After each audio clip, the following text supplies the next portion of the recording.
Welcome back to I'm No Expert on episode number 2. I'm super excited about this episode because I've got my good buddy.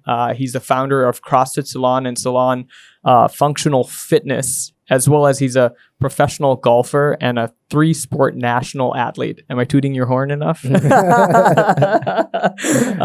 to the podcast of I'm No Expert, dude. Thank you so much. This morning's workout was freaking sick. And it's been a while, huh? It's been a long time. So just to give the listeners a bit of background, you and I used to work out quite frequently, me being a non-athlete, just working out with you, a pro athlete who actually went to the CrossFit Games in 2019. Yeah. Was it 2019? 2019. Yeah. The CrossFit Games where you represented Sri Lanka and we were training during that period. I was your pretend coach at the games. And so we used to train pretty heavily. Yeah. But like today's workout that we did was a lot different to what I'm used to working out with you. Yeah. Where are you at with this workout stuff? I mean, obviously like phases, right? And so in that phase of, I guess, my life, I was chasing... I came away from golf, still saw myself as an athlete and started doing CrossFit, and then I was training as an athlete, right? And so now it's more, things have shifted, man, right? And so like I think you were speaking earlier about how you're looking into things outside of training. Absolutely. And so even for me, I'm looking at things in the realm of longevity. You know, what do we have to do to live the last 10 years of our life, you know, which I don't know if you know who Dr. Peter Attia is. He has a book called Outlive, and he talks about your last 10 years being the marginal decade.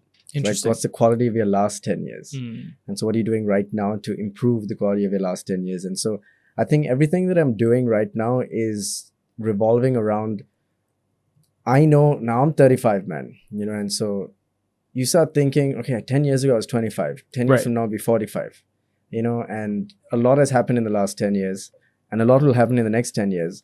But I need to make sure that the 20, 30 years, if I make it that far, are going to be as high quality as they are now. Because I live a fairly high quality life. I'm always full of energy. You know, I get a lot of sleep. You know, I feel good 90% of the time. I don't feel drained. Yeah. Mentally, you know, like from a cognitive standpoint, I feel like I'm getting sharper. And so a lot of these things I want to maintain as I age, as I get older, as I get into my 50s, 60s. And so that's why my training has changed, man. Yeah.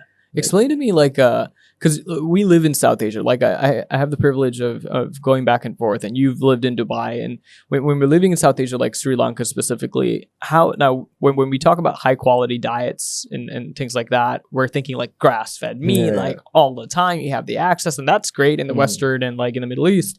But in South Asia, it's a bit different. What is how would you describe a high quality life when it comes to like your food and your food sourcing your food and stuff?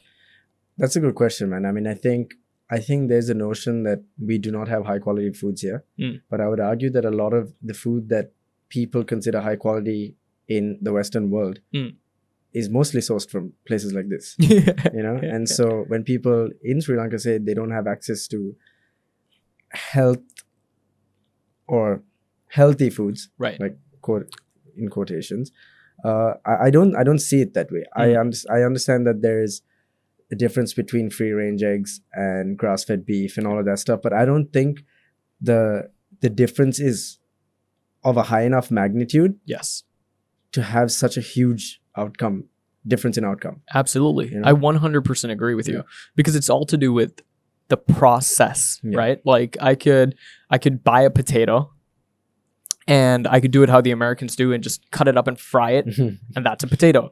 Or I could do it how we would do it in Sri Lanka, boil it, peel it, boil it, put it into some curry, and like the density with that yellow powder. Turmeric, all of that good stuff. And then you have a complete different food. That's why people talk about, oh yeah, this is healthy, but how? Like what is the process you get to before you consume it? You're doing to it. Like what's the difference there? That's, I think, the key with processing food. And I also think, you know, this in terms of, we have to firstly define what we're considering healthy, right? Are we talking about nutrient availability? Are we talking about foods that are harder to overeat? So I think like foods that are harder to overeat are the first things that you should consider as healthy. What's the food that you can't I mean, overeat? so if you're, I'll give you a little example. So let's say apples and apple juice, completely different thing, right? Absolutely. And so you're more likely to overconsume calories Mm-hmm. drinking apple juice than you are eating apples, right? And so obviously there's a lot of reasons for that. I mean, we can take donuts and we can take apples, right? Mm-hmm. You could probably easily eat 5 donuts, probably very hard to eat 5 apples, right? Right. But the donuts have far more calories, but you can eat all those calories and still want more. Yeah. Right. And so I think the biggest thing I think we're starting to figure out through the data and the experiments and the science that's being done by all these extremely intelligent people, right, is that over-consuming calories is the problem. Right. And so if you can find foods that are harder to over-consume, you're all of a sudden aligning yourself with positive health outcomes. Right. Right. And then nutrient density comes into play, because if you're overeating nutrient dense food, you're still overeating. You're creating fat deposits, fats in more inflammatory than, muscle tissue is. And then all the downstream effects of having excess body fat is where most of the metabolic dysfunction and metabolic disease exists. Yeah. Right. And so like Peter Attia in his book talks about the 4 horsemen. He talks about, I got to pronounce this well, atherosclerosis. Okay. Right? So heart disease. Basically, we'll name it heart disease. Yeah. So the 4 horsemen are the most, 80% of the population are going to die from one of these. Right. Unless you get hit by a car or something like this. Right. So heart disease, metabolic dysfunction, neurodegenerative disorders like Alzheimer's and all of that stuff, and cancer. 80% of the population will die from one of those 4 things. Yeah. I could see diabetes in Sri Lanka being like, because I think our population loves sugar with tea, and like sugar is in everything, right? It's one of the cheaper commodities for you to just like have access to daily. Yeah. Calories. Like, What is, just a question, Azim, could you look up if Sri Lanka, we can't grow apples here in Sri Lanka, right? So tell me, I have no idea.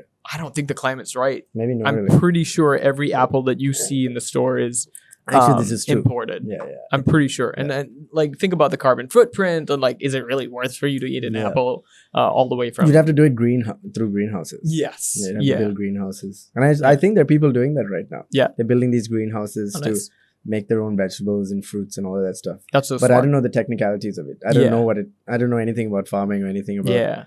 Soil kind of comes into play. I think the soil is key, which is what America's going through right now with like farmland being taken away from ranchers and stuff.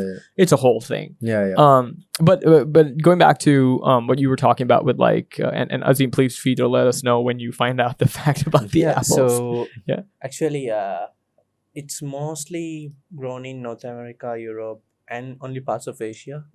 Like it has. So I'm guessing China. That's the closest to us in terms of a trade route.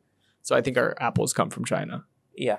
Japan. I think so. The Fuji apple, that's got to be Japanese. That's right. Okay, yeah, there you go. Okay, yeah, maybe that. But then again, you never know, because in America, like one of the biggest things they're fighting right now is you can put that sticker saying "Made in America" if you buy the beef from Brazil, ship it, and you process it here in America. In America, then it's considered an There's American so many product. loopholes like that, man. It's that so like just makes this whole thing so confusing, because that's where people get confused and people get misled and they just pulled around because you really don't know what you're consuming. So 100%. I think also like the decisions need to be based on principle, right? Absolutely. Like how close to its original state is my food? Yes. If it look like piece of steak, okay, that's a piece of steak. Now if it's a burger and you can't really tell if it's beef, if it's lamb, if it's what it is, then you're probably like you're probably not getting much out of that. Absolutely. meal, right? And it's also a state of consciousness, right? Like the moment you shake hands with a farmer, if you can go and meet the guy that actually gives you your meat, shake hands, which is what a lot of the Americans are now starting to look for, a decentralized food system. So you're not reliable on the current food system. You're able to, which is Sri Lanka, we're such a small country, you are actually able to drive down or take the bus and go and meet the people that's actually going to be providing your meat, fruits, and vegetables, right? It's very possible for you to do that. It's all to do with how we decide to live our life, I think. That's how it happens outside of Colombo. Like if you go to, I don't know, you go to Hatton. That's how they do it. Yeah. Like they're going to their local farmer, they're getting the vegetables, they're getting their meats from the local farmer, and when the meat runs out, it's out. So you got to go first thing in the morning before everyone gets over there. I think it does exist. I think we're spoiled here in Colombo. That we're looking for some Western kind of system, right? And if we can go back to kind of our roots and go, like I know my mom has her own local butcher. Nice. And he delivers it to us. Oh, you got to hook me up. Yeah, I'll hook you up. I mean, he just delivers it to our door, and like she gives him a few $100, and Yeah. he, and it's always really nice meat. It's tender, Nice. and I don't know, man. I think we don't need as much from the West as we think we do. Absolutely. We don't need as much from the There West. are good things. There are but- good things. Yeah, but not We don't too need much. as much as we. Yeah, man. I don't think. I think we can sustain 100%. without the systems of the West. Absolutely. I think we've been programmed over a Yeah, long period of time to just look for a better, greener, like a better view of life. We think like, oh, in London or in the US, but dude, it's Colonial mentality, man. Absolutely. It's a big problem in Sri Lanka. Yeah. Like it's the colonial mentality has been our Achilles heel in India, in Sri Lanka, in Pakistan, and Nepal for I'd say decades, centuries, maybe. Yeah, absolutely. And so like we look up to them like they have the answers when maybe we have the answers for them. Yeah. You mentioned that you were playing the long game in terms of like longevity is your goal. Like what is your ideal goal right now? What are you doing that you've changed from, we're like, and I'm just for the viewers, I'll probably put up some clips at some point, but like the type of workouts we did was we gassed out like completely. We'd go full hard workout, deadlift to your max like every other day or something. And You're talking about back then. Yeah, back then. But now you change your style. Yeah, like what we did today was different. Yeah. Walk me through like your view on your workouts for longevity and how you're even implementing that in like the way you run your business at CrossFit Ceylon. So there's a few components, right? And so let me start with the body component. Yeah. Now we have to have certain characteristics in our body. We want more muscle tissue, less body fat, right? And so your training has to facilitate that. And so a lot of training that's pretty much close to failure, that's going to facilitate muscle growth. Now, you want to do that in a way that you're not doing so much volume that you're putting so much stress on the nervous system, right? And so one of the things we did today was we controlled our tempo a lot, right? We didn't go as heavy as we could have. And so we took these lighter weights and we slowed the tempo down. Nice. So where, you're facilitating muscle growth without actually putting so much stress on the body. Right. And so what we used to do in the past was we were playing a sport. CrossFit is a sport, right? You're playing CrossFit. You're not really training CrossFit. If you train CrossFit, you're training to be good at the sport. And so you're racing. And so your ability to do a lot of work in a short period of time is the objective. Right. Whereas when you're looking at longevity, that's not the objective. The objective is to create and facilitate muscle growth and fat loss, right? Because this is the more muscle tissue you have, your insulin sensitivity is much higher. Okay. Right. And so that's a huge indicator of long-term health, right?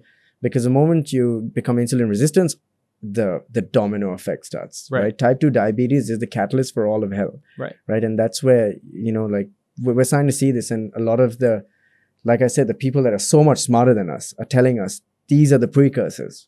Avoid diabetes, right? Pay attention to your HbA1c, your blood test. Pay attention to your lipid profile. Pay attention to these things, right? And so like if your training is not facilitating an improvement in your blood work, your training is not in line with longevity. Right. And so I think there are a few things. And so like, for example, today we slowed the tempo down. We didn't do a bunch of junk volume, but we can measure. Now we know we did 40 kgs and 50 kgs for our single leg Bulgarians. Yeah. How many pounds is that actually? It's like 100 pounds almost. Oh, okay. Shit. On each leg. Oh, shit. Yeah. Well, that's what you did. I think I did a little bit 40. less. I did? You did 40. Okay. 40. Yeah. Shit. That's right. And so now that volume we can increase next week by simply adding a rep or slowing down the tempo, right? We have a measurable amount of work that we did. And all we're doing is trying to increase the volume next week, right? Once we recover from this. And one of the biggest things I think was missing from what we were doing in the past was we weren't paying attention to, are we truly recovered? Because we were playing a sport. There was someone else that was maybe on steroids, who knows, or has a higher recoverability. And we watch them and we see, oh, they're training every day, they're training 3 times a day. I need to train 3 times a day to even keep up. When really that's not how it works. It's like you stress your body, you recover from it, you create an adaptation. Right. And in that process, as long as you get the adaptation that's necessary, you're progressing. Whereas, so as long as you're progressing it somehow without putting too much junk volume, unnecessary, like doing unnecessary reps. I would liken it to, like let's say you go for a shoot, right? You're not recording everything. recording the important bits. Intentional. You're intentional. You're not just wasting time recording every single thing. And the better you are as, someone who makes films, the better you understand what you need to catch. You'll say, I need to catch that. Oh, I need to catch that. Right. And so you're not wasting time. So you become faster, you become more efficient. And so training is a lot like that. It's like, what do I not need? Get rid of all that. Okay, what do I need now? Okay, these. Let me just keep these pull movements. Yeah. And so from the physical standpoint, like I told you, I was hurting, man. Like my shoulders, my hips, my knees, my ankle, everything was just wrecked. I was just in complete state. That's like most men after their 30s, right? Like I wasn't even 30, man. Yeah. I was in my 20s. Oh shit. I was like 27, 28, 29. I was breaking down. I'm way better now than I was. Like I have no pain.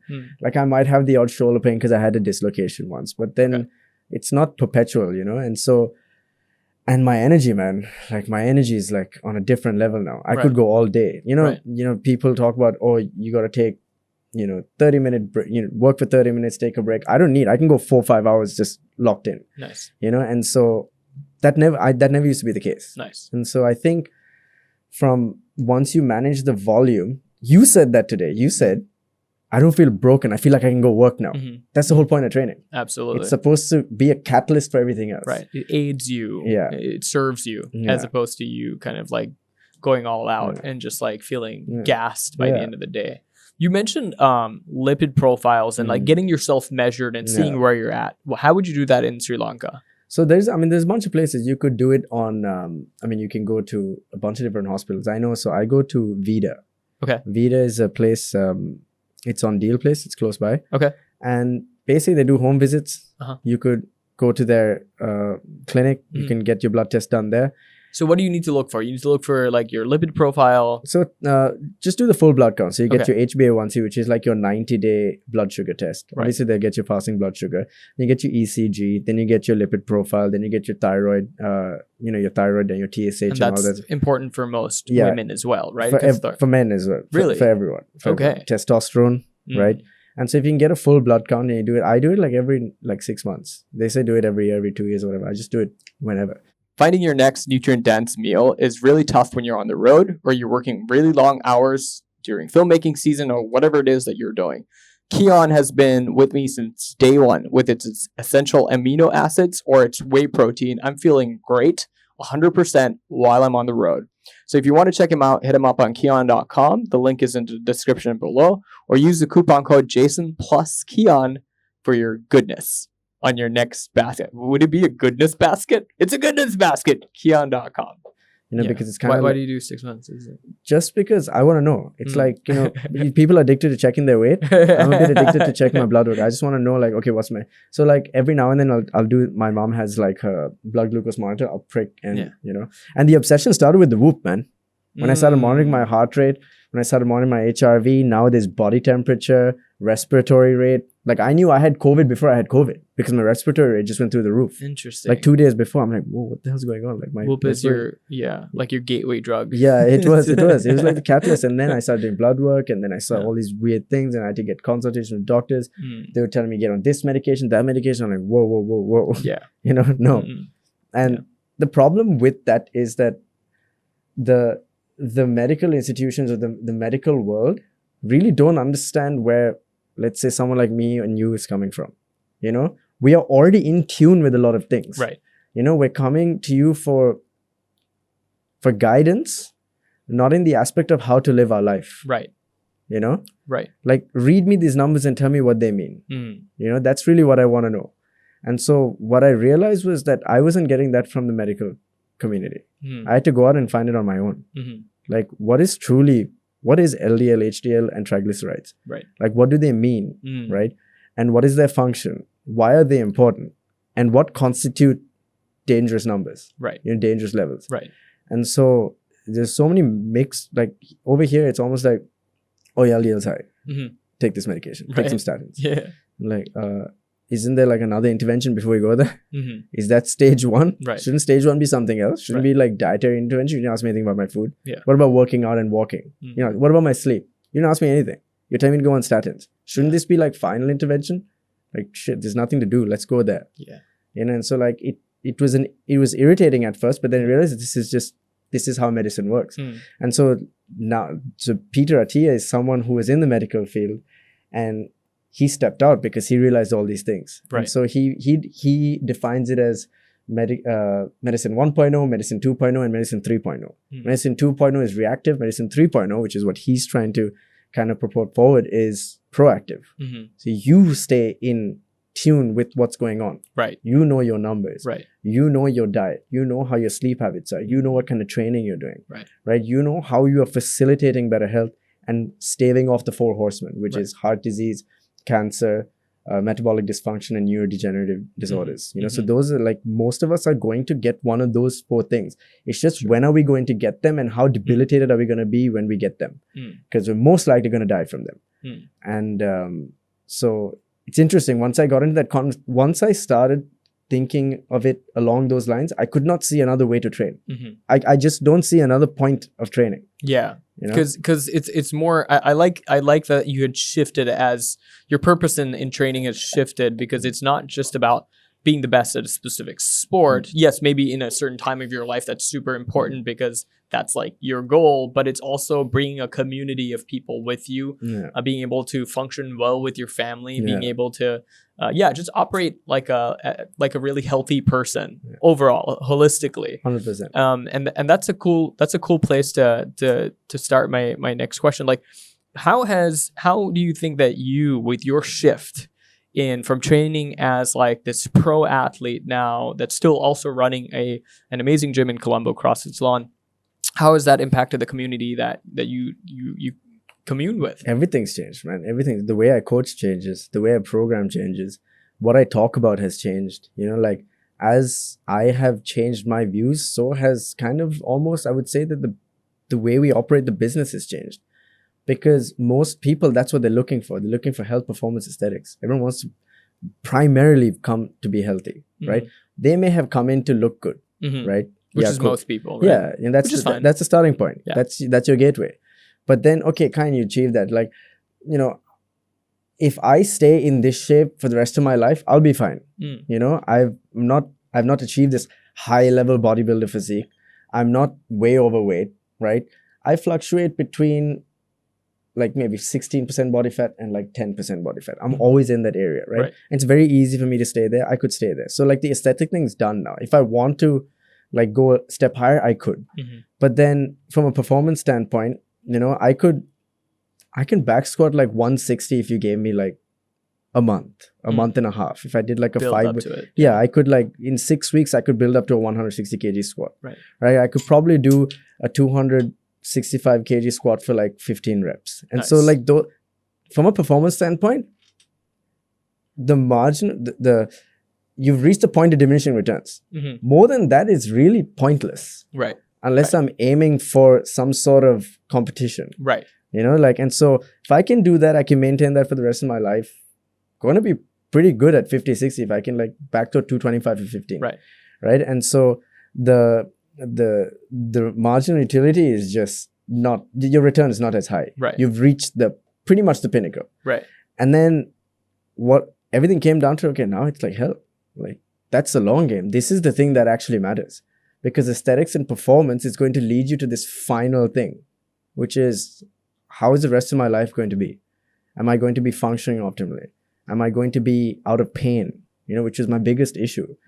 Am I going to live the last 10 years of my life in a functional manner, in a way that's going to be not a burden to the people around me? You know, and so I think once you achieve your aesthetics and performance, which I kind of have, it's like, okay, now the big thing is health, man. Like, and absolutely. I love competing, man. Like, I'm still super competitive. So if there's a competition, I'll do like a 1 month or a 2 month, you know, cycle of, okay, those are the demands of the competition. This is what we're going to be training for. Yeah. Let's go try and win. Right. I'm still competitive. It's not that I'm not that person. Yeah. That person is still there. It's just that, you know, I've channeled it. Got that dog in you. Yeah. I've just channeled it, man, to like different, like, it's hard to say, because even as a gym, I feel like I'm looking at other gyms and I'm competing against them. I'm 100% competing against them. Yeah. Like, my mentality is that it's just innate in me. And so if I see gyms doing something, I'm like, how can we take what they're good at and beat them with it? You know, Yeah. that's just my mental makeup. Yeah. You know, and so it used to be in sport. Right. I just brought that over into like what I do now, you know, which Nice. is like operate the business and like try to make sure that people that give us the responsibility to make them healthier, we do that, you know, and so And more. yeah. You know, we have to do that. We have to give them what they came for. Yeah. And so that's really cool. So, but you've also like you're competing in golf again. Is that right? I wouldn't say I started playing again, and I will compete. And I'm far better at golf than I ever was at CrossFit. Right? Yeah. I'm a much better golfer than I am anything else. Nice. I think if there was one thing that I know more than anything on this planet, it's golf. And so I will always be kind of playing golf. I just don't play as often. It's a very time consuming sport. Right. Yeah. You know, and that's just an excuse also. But I could like train for 1 hour a day and that'll be enough. Fair enough. Yeah. You were talking about just like the differences with like competing with people internationally, whether it's CrossFit, whatever sport. Do you think our atmosphere, like in Sri Lanka, the heat, all of these components, these play a huge role in me, at least in me, like with the way I operate? I've noticed like, oh, I'm very good to, it's better for me to wake up in the morning, take my dog for a walk, do my cardio at that point with my dog, and then like come back inside before the sun gets a bit too hot. And then that way I can do my work. So I've found out like a rhythm for me, because I realized like I can't go for a walk with my dog at like 8 a.m. Yeah. It's too late in the day for like late in the morning for me. It's too warm. Have you figured out like with your training and stuff, like people should be ideally training at a certain point of day or do you think like that doesn't matter? I think close to waking up, like closer to waking up within like 3-4 hours. I mean, there's like a mechanism, obviously, you know, ATPs, right? It's like the currency of energy. And so that depletes throughout the day. Yeah. And so what coffee does is it kind of like blocks the receptor of ATP, right? And so it's the fatigue receptor. So like the closer you are, your ATP is highest when you wake up. And so the closer to waking up that you train, the better it's. Like today was perfect. Yeah. You know, it was just like 2.5, 3 hours after waking up. Yeah. And so like my energy was good. Your energy is probably, I don't know, what time do you wake up this morning? Well, I woke up at 5:30. Yeah. So that's we trained at about 10 o'clock, 10. So you're pushing the edges of where you should have been training. Right. If we did that same session at 8 o'clock, you would have felt much better. Right. Because you would have been less depleted. Right. Even thinking requires energy. Right. Yeah. And so like you could sit in an office all day and then you go to the gym, you're like, oh, you know, like you didn't do anything. Yeah. But it's just that the reserve of energy has been depleted. So I think like the first couple of hours of waking up, and I would argue that anyone that has started to do that can't not do that. Absolutely. Like once you start doing it, you can't not train in the morning, because like you get, and there's also that anxiety, oh, I got to train. Yeah. Because it's one of the hardest day, yeah. Right. I hate that. Yeah. It's anxiety, because I would argue if you get to a certain point in your training where you're a high enough level that you can train with intensity if you decided you wanted to. Yeah. Like me and you, we can go and think, we're going to have intense session. We know exactly how to get there. You know, we know exactly the dosage, what weight, what it's going to feel like, and how much mental fortitude we're going to need. I would say that's the hardest thing you have to do all day, is train. Have a hard training session. When you have to wait all day to do that, and you're doing all of these other demanding tasks, by the time you get there, you got nothing left.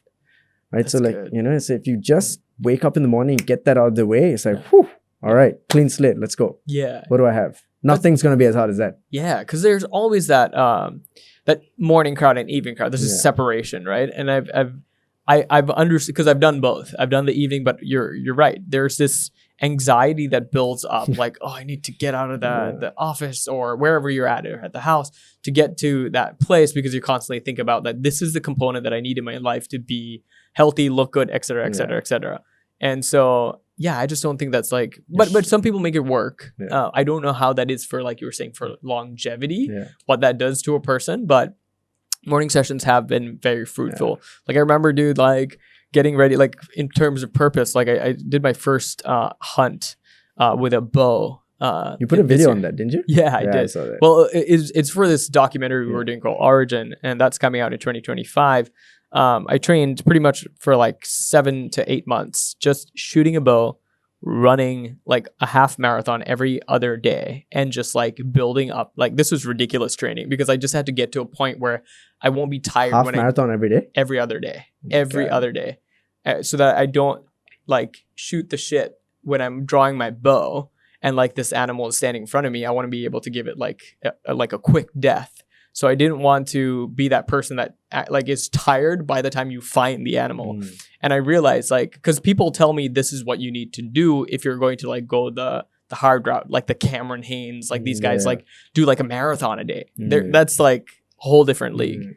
And so for me, just starting this whole training, I realized like, man, there is a lot of intentionality that goes into just even like running and shooting a bow and taking down an animal. You have to build that intention as you go, because you're talking about very primal things also. This is extremely primal. Absolutely. And obviously we can't do that in Sri Lanka. So this was obviously in the United States. I went out to Colorado with a buddy of mine, and I didn't see any elk. So here I am training for 8 months, nothing. And what do I do at that point? Like, what the fuck did I train for, right?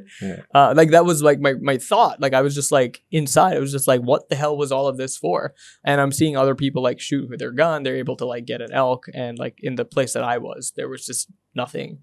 And so I think when I came out of it, I just realized like, man, the gift that I was given, like the goal that I had set to take down this animal was I became a much healthier person, and I found something that worked for me. I wouldn't run that half marathon now because I'm not going to go hunting anytime soon or in the next 6 to 8 months.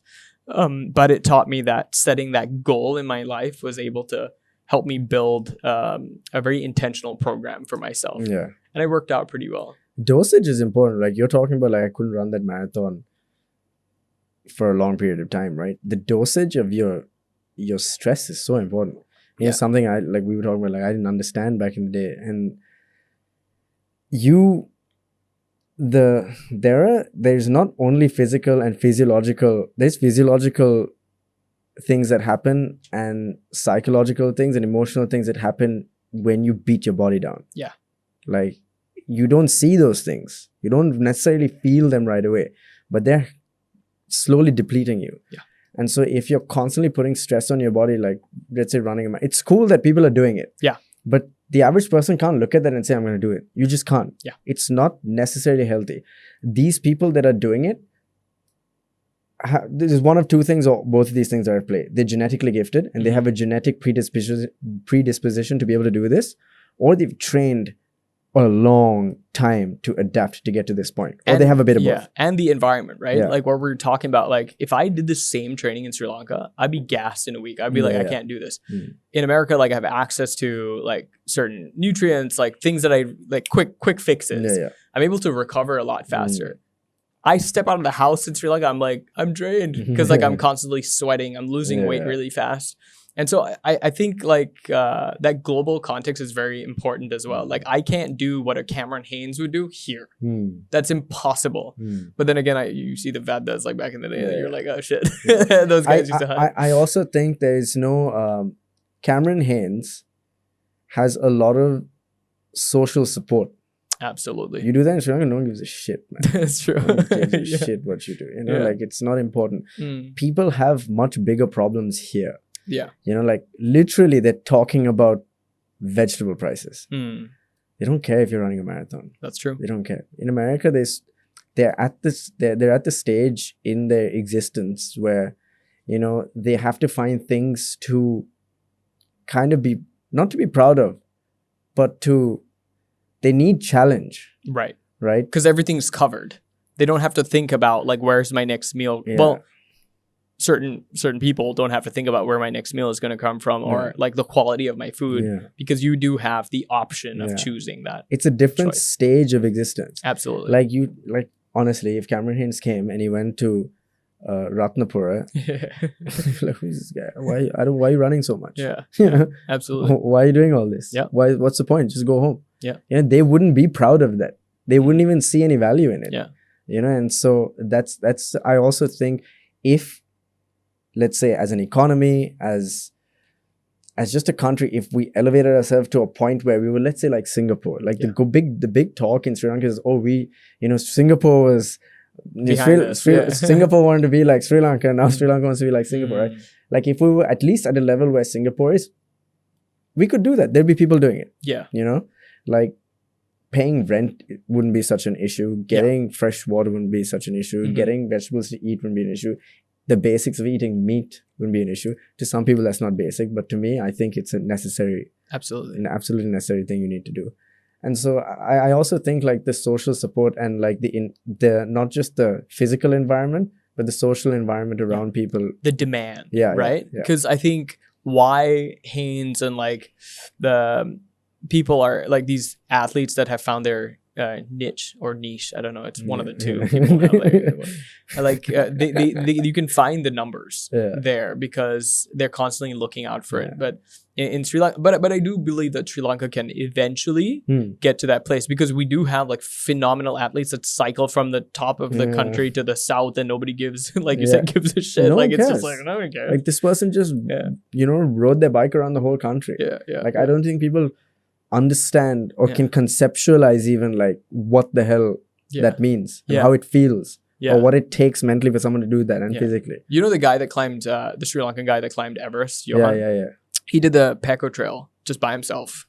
What's that? The Peko Trail is in the middle of the country, like through these tea trails that they've kind of like recut out, and now it's like this phenomenal trail. It's an international sensation in Sri Lanka, and this guy just went by himself. I was like, aren't you like wild boars gonna take your kneecaps off? And he was just like, nope, just stroll through, and he completed it. Like, and people recognize it. People that mattered recognize it, but I think from a country perspective, it's not something that's like, let's celebrate this guy just completed this thing by himself without any weapons. Like he could just be attacked by anything, but he did it.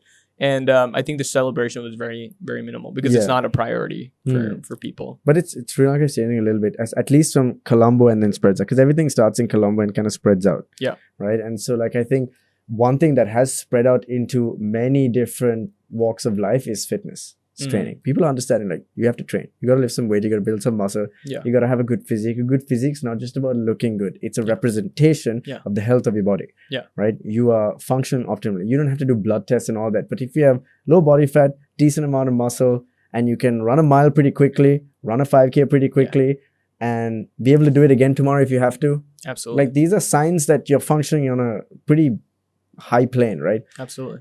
And like if you're someone that is walking around going through the day and you're feeling brain fog, mental clarity is low, and you walk up 3 floors and you're out of breath, all that stuff, you start looking at those things because you're not functioning optimally.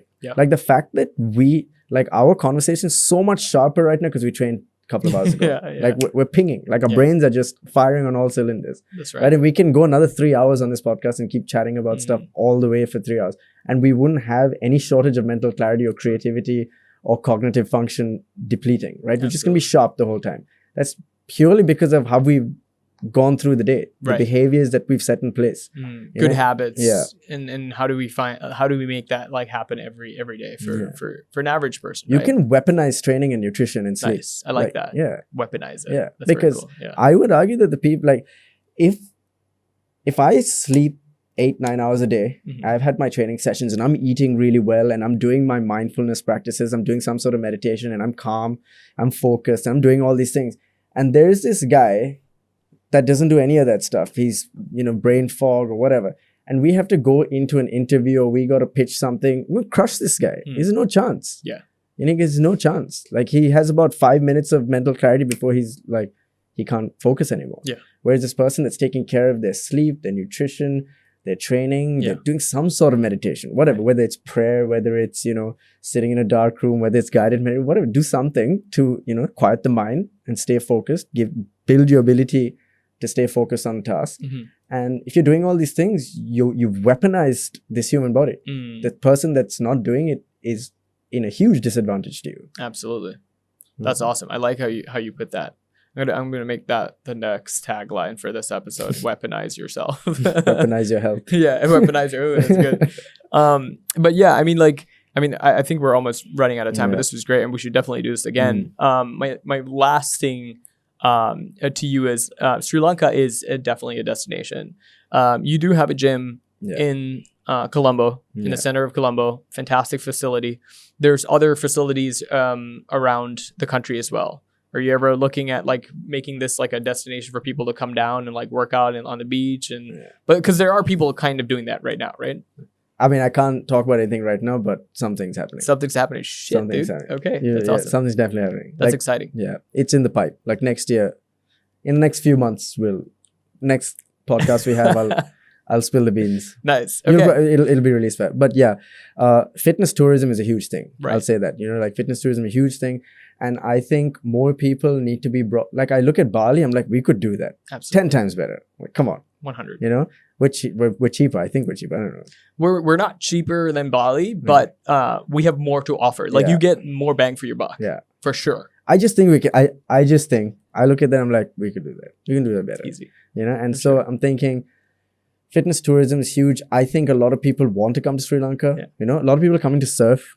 People are coming down to do these fitness retreats. Mm-hmm. I love the word weaponize. So like weaponize that. They're coming down. Absolutely. Give them a reason to come down. Yeah. And so it's going.